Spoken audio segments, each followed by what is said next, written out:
I actually started in Partners In Torah around 12, 13 years ago.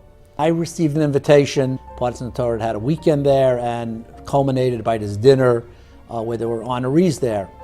And my wife and I were extremely impressed with Partners In Torah, what we found out about it. I really didn't know too much about it before, even though Partners In Torah is right in my backyard here in Passaic. And we were so impressed, my wife says, "You're going to do this also." And then a little over 10 years ago, Robert became my partner. We started learning. I was in Passaic. He had just finished medical school and had done his internship and was doing his residency, starting his family.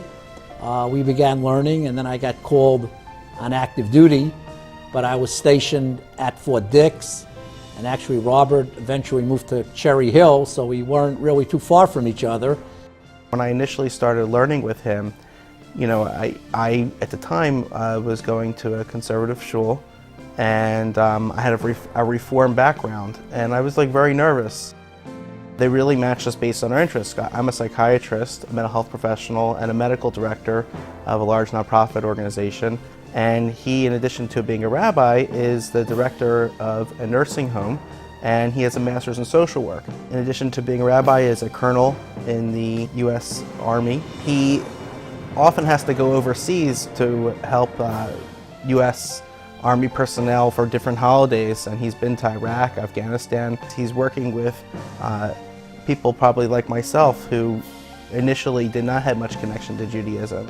One of my favorite pictures of Rabbi Kronenberg, it was him sitting on Saddam Hussein's throne, and he's described, you know, doing lulav and esrog in such interesting locations and having a seder, you know, in places I never would imagine.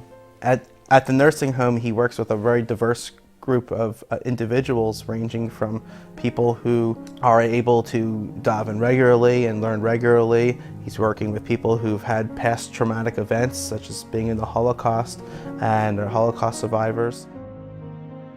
You know, when you study by yourself, you know, you miss out on a lot of things. And having a partner in Partners In Torah forced me to start preparing. Robert's extremely bright. He now has 3 children. The first 2 are girls. The third one was a boy, and my wife and I were thrilled to be invited to the bris. Robert, who had come from more of a Reform background, was just starting in his learning.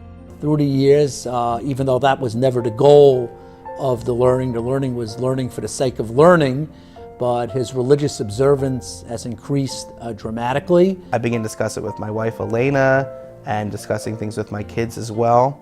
Our Shabbos has started becoming alive more, and my learning with Rabbi Kronenberg even became reinvigorated. My kids see my love for learning, and now they want to learn and they want to grow. And we've made the decision to put them into a Jewish day school based on this. And my daughter is now in 2nd grade in a Jewish day school, and she loves it. Learning with someone in Partners In Torah gives you the opportunity in a busy work week, when you have so many other things on your mind, when you have family considerations, when you have work considerations. It means taking at least some time out during the week for learning. But if you have something to give when you learn with somebody else, even if they don't have the great background in learning, just by having to answer their questions, you have a chance to clarify your own learning. Whenever it's our time to learn, it's a special time. If somebody calls him on his cell phone while we're learning, I always hear the same thing: "I'll have to call you back, I'm learning." And he really keeps that time special for us. The person who really deserves the most credit for me getting involved in Partners In Torah is my wife, Faggy. I think he believes that by taking interest in even one individual who has had really no level of learning or no significant background knowledge of Judaism, that you could change the world.